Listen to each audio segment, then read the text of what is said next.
प्यारे बच्चों, आज हम लोग सल्फर के ऑक्सो अम्ल के बारे में अध्ययन करेंगे। Oxo acids of sulphur. अब प्यारे बच्चों, जो सल्फर के ऑक्सो अम्ल होते हैं वो कई होते हैं, लेकिन यहाँ पर अस और इक दो रूपों में सल्फर पाया जाता है। सल्फर जब अपने निम्न ऑक्सीकरण अवस्था में होता है तब उसे अस्फ रूप कहते हैं, और जब सल्फर अपने हाईएस्ट ऑक्सीकरण अवस्था में होता है तब उसे इक कहते हैं।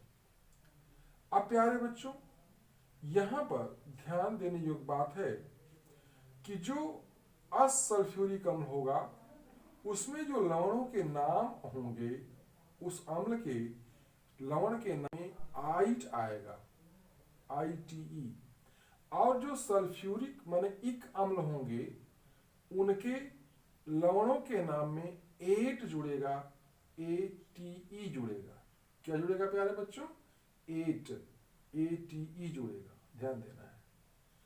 अब यहां पर जो सल्फर के ऑक्सो अम्ल हैं उनको हम लोगों ने 4 श्रेणियों में बांट दिया है।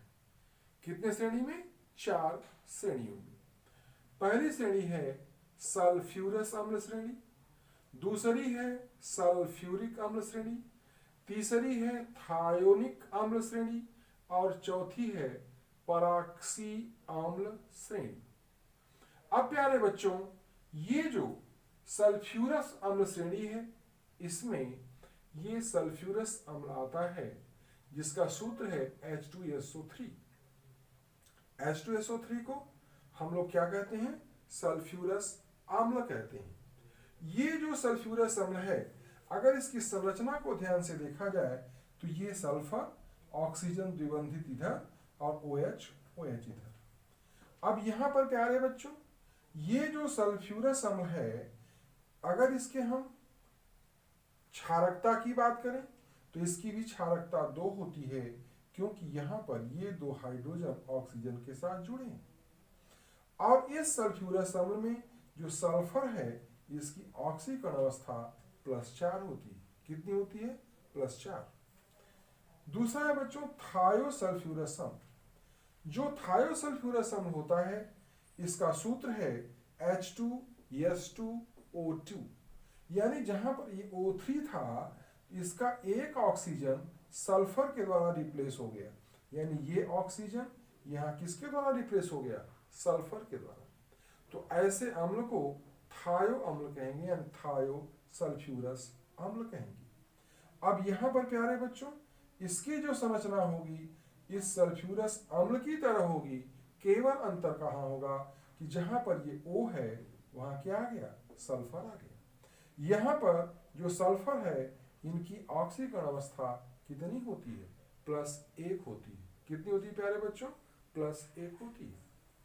अब दूसरा है सल्फ्यूरिक अम्ल श्रेणी। अब इस सल्फ्यूरिक अम्ल श्रेणी में आपके 3 अम्ल यहां दिखाए गए हैं। पहला है सल्फ्यूरिक अम्ल जिसका सूत्र होता है H2SO4। इसकी जो संरचना है इसमें देखिए 4 ऑक्सीजन इस सल्फर से जुड़े हैं, 2 ऑक्सीजन द्विबंधित डबल बॉन्ड से और ये सिंगल बॉन्ड से। यहाँ पर एक हाइड्रोजन यहाँ जुड़ा हुआ है, एक हाइड्रोजन यहाँ जुड़ा हुआ है। ये जो सल्फर है यहाँ इसकी ऑक्सीकरण अवस्था +6 है और इसकी भी क्षारकता कितनी है? 2 ही है। क्यों? क्योंकि ये हाइड्रोजन ऑक्सीजन के साथ जुड़ा है और ये हाइड्रोजन भी ऑक्सीजन के साथ जुड़ा है। ध्यान देना है। ये बच्चों विस्थापनी हाइड्रोजन होते हैं जो सीधे विद्युत ऋणात्मक तत्व ऑक्सीजन के साथ जुड़े होते हैं। दूसरा थायोसल्फ्यूरिक अम्ल, इसका सूत्र है H2S2O3। यहां पर अगर ये और ये की तुलना करें तो यहां पर एक ऑक्सीजन के स्थान पर क्या आ गया? सल्फर आ गया। और जब सल्फर आ गया तो इसका नाम क्या हो जाएगा? थायोसल्फ्यूरिक अम्ल। अब यहां पर बच्चों ये सल्फर की जो ऑक्सीकरण अवस्था होती है वो +2 होती है। अगर इसको हम निकालेंगे ऑक्सीकरण संख्या निकालने के जो विधियां हैं, जो नियम हैं, तो ये S का ऑक्सीकरण संख्या +2 आएगा। पायरोसल्फ्यूरिक अम्ल, ये आप देख रहे हैं पायरोसल्फ्यूरिक अम्ल है, यानी ये दो सल्फ्यूरिक अम्ल को जब गर्म करते हैं तो दो अणु से आपस में मिल जाते हैं और एक जल का अणु निकल जाता है, तब उसके फलस्वरूप जो बनता है उसे पायरोसल्फ्यूरिक अम्ल कहते हैं। यहाँ पर जो पायरोसल्फ्यूरिक अम्ल है, इसमें भी प्यारे बच्चों सल्फर की ऑक्सीकरण अवस्था कितनी होती है? +6 होती है। अब बच्चों दूसरा थर्ड ग्रुप जो है थायोनिक अम्ल श्रेणी। अगर बच्चों किसी अम्ल में सल्फर के ऑक्सो अम्ल में यस बंध हो, यस सिंगल बंध यस हो, तो ऐसे अम्ल को थायोनिक अम्ल कहेंगे। क्या कहेंगे? थायोनिक अम्ल कहेंगे। अब प्यारे बच्चों यहां पर चूंकि दो अम्ल इसमें जुड़े हैं, यानी कि दो थायोनिक अम्ल जुड़ा, तो इसके लिए डाईथायोनिक अम्ल कहेंगे। और ये जो डाईथायोनिक अम्ल है, इसमें सल्फर की ऑक्सीकरण अवस्था +5 है। कितना प्यारे बच्चों? +5 है। चौथा है बच्चों पराक्सी अम्ल श्रेणी।